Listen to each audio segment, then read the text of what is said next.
Hello everyone, welcome to my YouTube channel English literature zone. आज के video में हम लोग I can not live with you, जो कि एमिली डिकिंसन की काफ़ी फेमस पोएम है, उसको डिस्कस करने वाले हैं। सबसे पहले इंट्रोडक्शन वाला सेक्शन होगा। इंट्रोडक्शन में है I can not live with you is a quant lyric poem.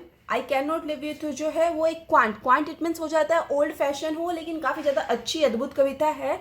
Compose by one of the greatest 19th century American poet, जिसको कि कंपोज किया गया, लिखा गया है 19th सेंचुरी की greatest American poetess Emily Dickinson के द्वारा।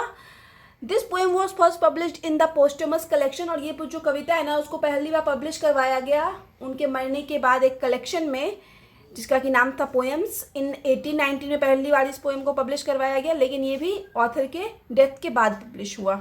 Letter it appears as poem number 640 in the collection, और बाद में फिर से इस कविता को पोएम नंबर 640 के नाम से दूसरे कलेक्शन में पब्लिश करवाया गया, जिसका कि नाम था the complete poem of Emily Dickinson, edited by Thomas H Johnson. और इस जो कलेक्शन है जो दूसरी बार पब्लिश हुआ, the complete poem of Emily Dickinson, इसको एडिट किया गया था थॉमस एच जॉनसन के द्वारा, पब्लिश इन 1955, और दूसरे कलेक्शन को 1955 में पब्लिश करवाया गया। ठीक है, पहली बार कविता पब्लिश हुई 1890 में, और बाद में ये कविता पोएम नंबर 640 के नाम से the complete poem of Emily Dickinson के कलेक्शन में पब्लिश हुई 1955 में। The speaker in the poem, इस पोएम में जो एक स्पीकर है, इट मीन्स वक्ता है, एक्सप्रेसेस हर डीप डिज़ायर, वो अपनी डीप डिज़ायर इट मीन्स गहरी इच्छा को एक्सप्रेस करता है, to be with her beloved one, कि वो कैसे अपने बिलवेड के साथ इट मीन्स अपने प्यार के साथ रहना चाहता है। बट सी ऑल्सो रिकोगनाइजेज, लेकिन वो साथ ही साथ ये भी जानता है दैट इट्स नॉट पॉसिबल, कि ये संभव नहीं है कि वो अपने प्यार के साथ रह सके। The speaker it is various reason for her decision, और यहाँ पे जो वक्ता है ना वो ढेर सारा रीज़न देती है, ढेर सारा कारण बताती है कि क्यों वो अपने प्यार के साथ नहीं रह पाती है। And addresses her lover to explain her suffering and pain in being away from him, और साथ ही साथ जो वक्ता है वो अपने प्रेमी को एड्रेस से इट मीन्स हो जाता है संबोधित करके, उससे दूर होने पे जो स्पीकर को दुख होता है, पीड़ा होता है ना, उसके बारे में बताती है अपने लवर को। अब नेक्स्ट जो है हम लोग about Emily Dickinson. Emily Dickinson की कविता है तो उनके बारे में भी थोड़ा बहुत पढ़ लेते हैं। आप अपने मार्क्स के अकॉर्डिंग नोट्स को छोटा बड़ा कर सकते हो। ठीक है, नोट्स लगभग हम 6-7 पेज का रेडी किए हुए हैं। Emily Dickinson is known as one of the most important American poets, के अमेरिकन पोइट्स जितने भी हुए उनमें सबसे महत्वपूर्ण पोइट्स में से जानी जाती है Emily Dickinson. And her poetry is widely read एवं पीपल ऑफ ऑल एजेस, और उनकी कविता को जो है हर एज के लोगों के द्वारा पढ़ी जाती है। She does not get fame as a poet during her life, कि उनको अपने जीवन काल के दौरान एक पोएट के रूप में, एक कवित्री के रूप में फेम नहीं मिला, प्रसिद्धि नहीं मिली। She has been regarded as one of the greatest important figure in American poetry, मतलब अमेरिकन पोइट्री के ग्रेटेस्ट फिगर के रूप में जाने लगी वो आफ्टर हर डेथ। लेकिन ये जो प्रसिद्धि उनको मिली ना वो उनके मृत्यु के बाद मिली एमिली डिकिंसन को।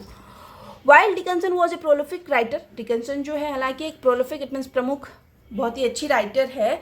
Her only publication during her life, उनकी जो पब्लिकेशन में जो पब्लिश कर पाई अपने जीवन काल के दौरान जो है, टाइम वॉज 10, वो सिर्फ 10 ही कविता पब्लिश कर पाई अपने जीवन काल के दौरान, मतलब जब तक वो जीवित थी।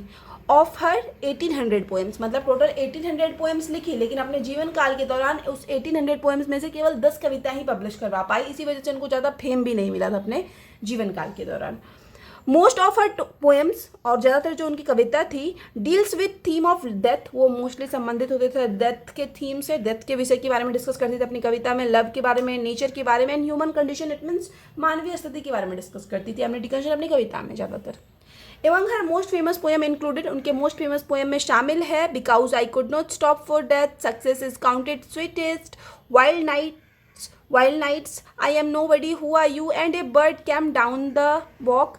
इससे पहले हम because I could not stop for death पे ऑलरेडी वीडियो अपलोड कर चुके हैं। ये सेकेंड पोएम है एमिली डिकिंसन की, जिसको कि हम डिस्कस कर रहे हैं आज वाला।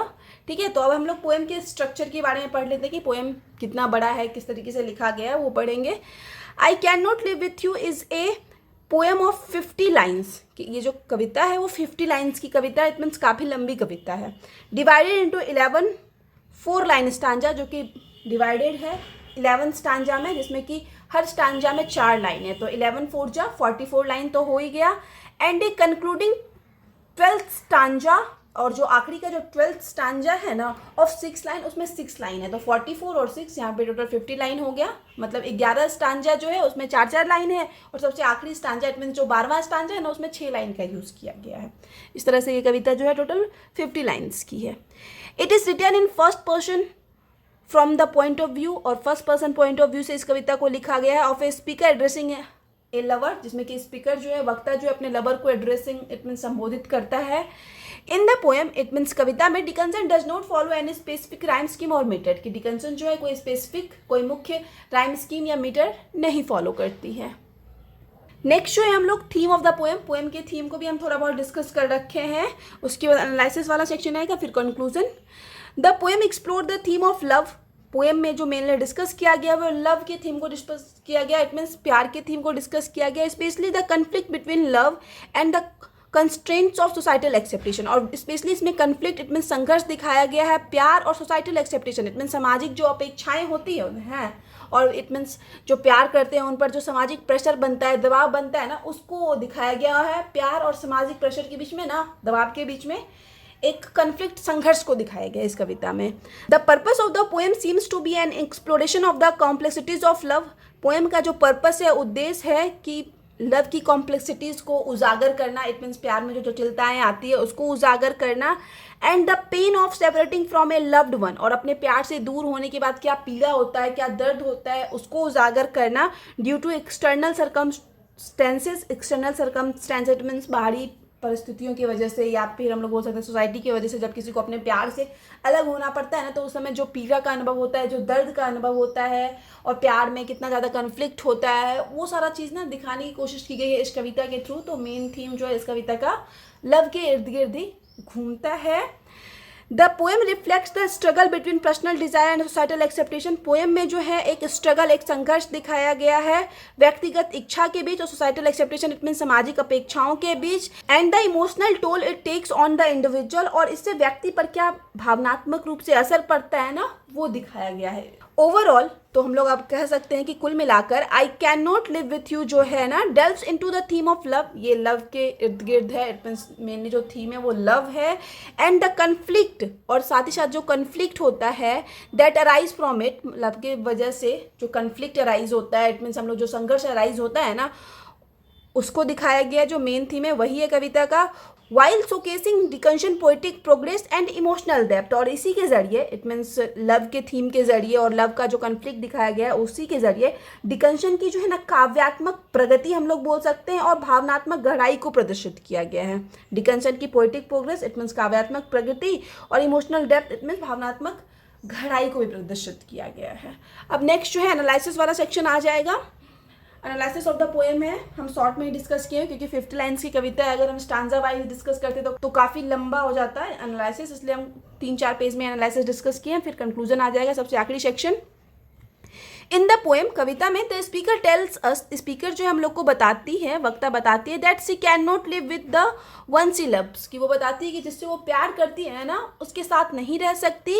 स्पीकर सेज, स्पीकर कहती हैं कि love is not only thing enough to sustain life, कि लव ही एक ऐसा चीज़ नहीं है जो कि लाइफ को सस्टेन में जीवन जीने के लिए काफ़ी है, सिर्फ प्यार ही नहीं है वो चीज़ कि जिसके भरोसे जीवन जिया जा सकता है। She tells her lover with a heavy heart, वो अपने लवर को बताती है हैवी हार्ट से, मतलब बड़े दुख के साथ अपने लवर को बताती है that even though she loves him, कि हालांकि वो उससे बहुत प्यार करती है। They can not live with together, लेकिन फिर भी वे दोनों जो है एक साथ नहीं रह सकते हैं। Because he foresees the slow monotony, क्योंकि वो फोर्सेज इट मीन्स ऑलरेडी भाप चुकी है, ऑलरेडी एक होता है ना फ्यूचर देखना, मतलब समझ चुकी है स्लो मोनोटनी को। स्लो इट मीन्स हो जाता है जो धीरे धीरे डलनेस आएगी उनकी लाइफ में, उसको ऑलरेडी भाप चुकी है। That will capture there existence, जो कि उनके एग्जिस्टेंस को, उनके व्यक्तित्व को कैप्चर कर लेगा, इट मीन्स जकर लेगा, ठीक है, कि उनके लाइफ में ना एक डलनेस आ जाएगा अगर वो लोग साथ रहते हैं, तो जो भी हो ना मतलब बहुत ज़्यादा प्रॉब्लम आएगा।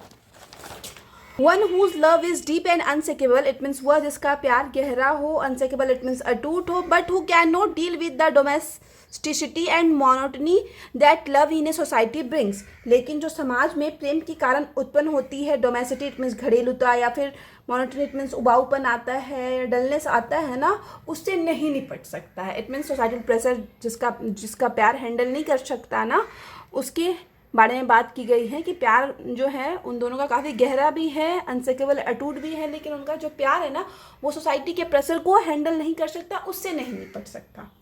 First two stanza of the poem का जो पहला दो स्टांजा है ना, may relate to Dickinson real life, शायद वो डिकेंसन के रियल लाइफ से संबंधित है, वास्तविक जीवन से संबंधित है। Since she did have a relationship with a man, क्योंकि वो भी एक मैन के साथ जो है रिलेशनशिप में थी। Although it was never presented as more than a friendship, हालांकि उनके रिलेशनशिप को ना फ्रेंडशिप से ज़्यादा कभी कुछ ज़्यादा दिखाया नहीं गया। She did have a profound connection with someone, मतलब फिर भी बताया गया कि उनका किसी के साथ बहुत ज़्यादा गहरा संबंध था। एंड आफ्टर ही लेफ्ट, और उस इंसान के जाने के बाद Dickinson went to live in almost complete isolation, उस इंसान के छोड़ के चले जाने के बाद जो डिकेंसन है ना, इट मीन्स जो ऑथर है ना, वो पूरी तरह से एकांत में रहने लगती है। एंड शी नेवर मैरिड, और फिर वो ऑथर जो है कभी शादी भी नहीं करती है।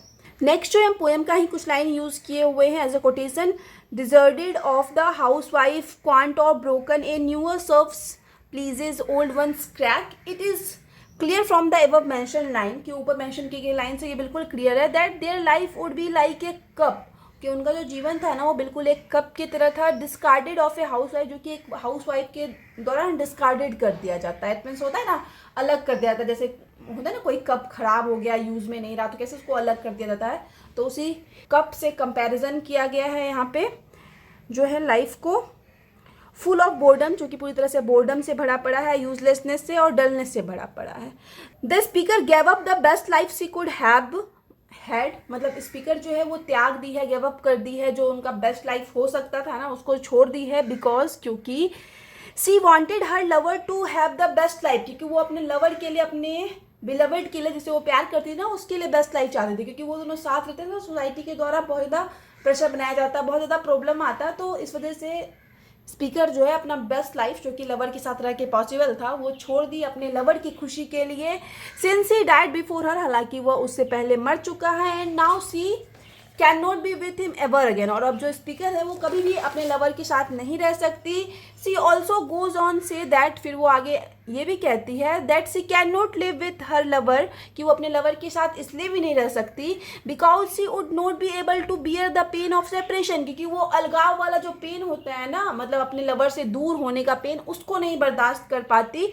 Upon the lovers death, lovers के डेथ पे, मतलब कन्फर्म है कभी ना कभी तो डेथ होना ही है जिससे भी हम लोग प्यार करते हैं, तो उस सेपरेशन को ना ऑथर बर्दाश्त नहीं कर पाती, इसलिए वो एक ये भी रीजन देती है कि इसलिए वो अपने प्यार से खुद ही दूर हो गई।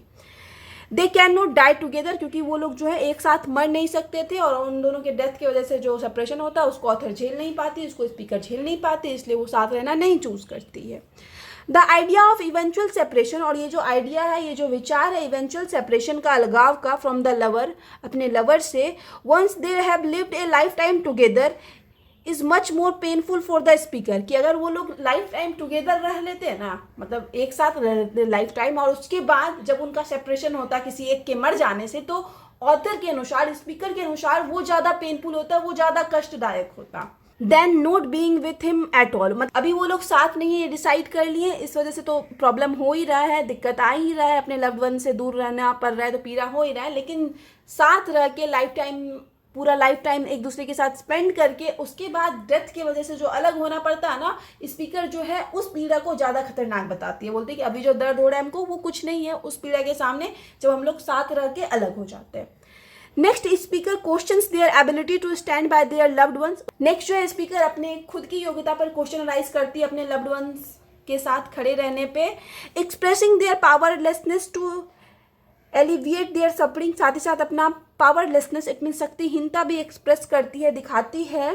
टू एलिवेट देयर सफरिंग, जो कि उसकी पीड़ा को कम करने के लिए है। They want to share in their suffering, they it means जो ऑथर है वो अपने लवर के सफरिंग को, पीड़ा को शेयर करना चाहती है। Death is an inevitable and uncontrol force, लेकिन जो डेथ है वो इनवाइटेबल है, इट मीन्स अनिवार्य है, वो कंफर्म होना है। अनकंट्रोल फोर्स है, मतलब उसको कोई कंट्रोल नहीं कर सकता, नियंत्रित नहीं कर सकता, और ना ही उसको कोई बांट भी सकता है।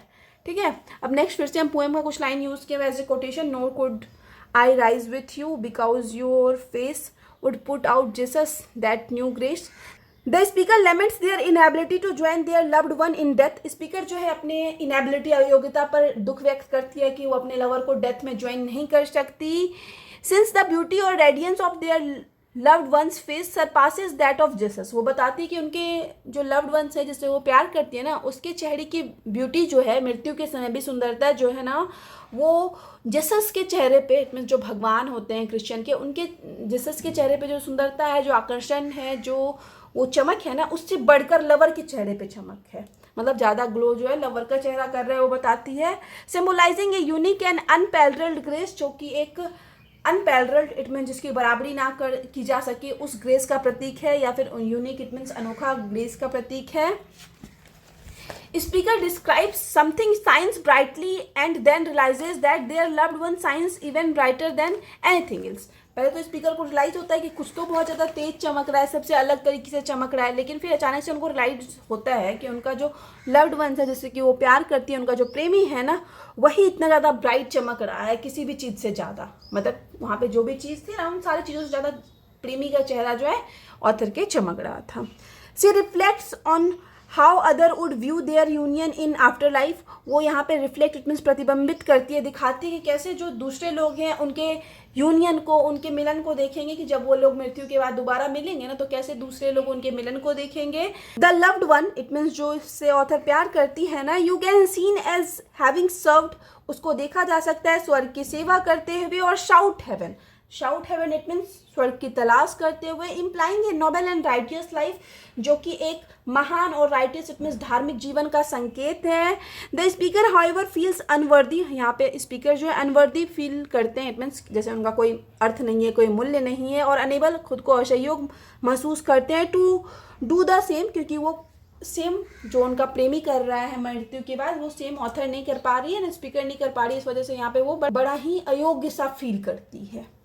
फिर से यहाँ पे हम पोएम का लाइन मेंशन किए हुए हैं। And where you lost I would be though my name rang loudest on the heavenly fame, they we are willing to sacrifice their fame for their beloved. It means author जो है अपने fame को, अपनी प्रसिद्धि को sacrifice करने के लिए रेडी है अपने बिलवड इट मीन्स प्यार के लिए। Highlighting the selflessness and depth of their love, जो कि उनके प्यार के सेल्फलेसनेस और डेप्थ इट मीन्स गहराई को भी दिखाता है। द स्पीकर्स विलिंगनेस, स्पीकर की जो इच्छा है टू सेक्रीफाइस देयर फेम, अपने फेम को, अपने प्रसिद्धि को त्याग देना, फॉर देयर लव्ड वन, अपने प्यार के लिए। Demonstrate their commitment to their love, वो उनके कमिटमेंट को इट मीन्स वादा को, या फिर हम लोग बोल सकते हैं अपने प्यार के प्रति प्रतिबद्धता को दिखाता है स्पीकर के। The speaker discusses their relationship with their loved once, speaker जो है अपने रिलेशनशिप के बारे में, अपने रिश्ते के बारे में डिस्कस करती है अपने प्यार के साथ। Highlighting the emotional impact of being separated from them, जो कि एक इमोशनल भावनात्मक प्रभाव को दिखाता है कि कितना ज़्यादा असर पड़ा जब वो अपने लव्ड वन से दूर हुई, उनका सेपरेशन हुआ, अलगाव हुआ अपने प्यार से। Their separation from the loved one is a form of hell, कि वो जो सेपरेशन था अपने लव्ड वन से, जिससे आप प्यार करते हो, उससे अलग होने का जो दुख था ना, वो बिल्कुल हेल की तरह है, बिल्कुल नर्क की तरह है।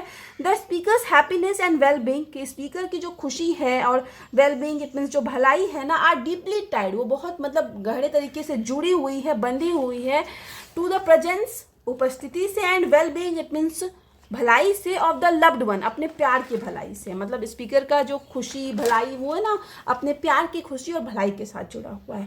Highlighting the profound nature of their love and attachment, जो कि हाईलाइट करता है उनके गहरे प्यार के नेचर को, साथ ही साथ अटैचमेंट को। ठीक है, तो यहाँ पे पोएम का एनालिसिस वाला सेक्शन खत्म हो गया।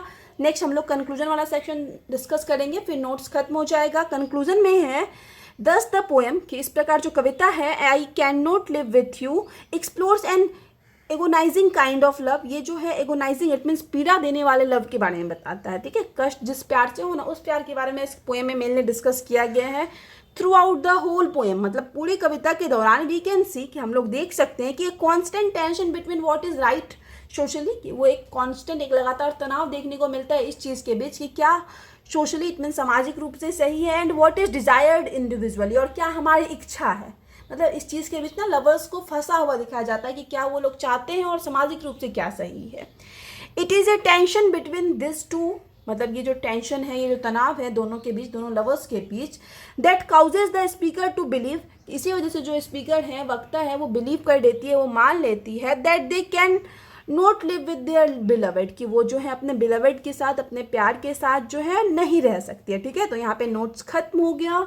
वीडियो अगर आपको अच्छा लगा, आपके सिलेबस का है, आपके लिए हेल्पफुल होता है। तो आप लोग वीडियो को लाइक करना, चैनल को सब्सक्राइब करना और कमेंट करके बताना वीडियो आपको कैसा लगा। कोई डाउट है तो आप हमको इंस्टाग्राम पे मैसेज कर सकते हो। इस वीडियो का पीडीएफ चाहिए तो आप लोग को पता होगा कि हम 1 मई से पीडीएफ पेड कर दिए हैं। एक टॉपिक के पीडीएफ के लिए आपको 30 रुपीज़ पेड करना होगा। तो उस पेड पीडीएफ के लिए आप हमको टेलीग्राम पे मैसेज कर सकते हो। इंस्टाग्राम का लिंक और टेलीग्राम का लिंक दोनों आपको इस वीडियो के डिस्क्रिप्शन बॉक्स में और चैनल के अबाउट वाले सेक्शन में मिल जाएगा। मिलते हैं नेक्स्ट वीडियो में नेक्स्ट टॉपिक के साथ।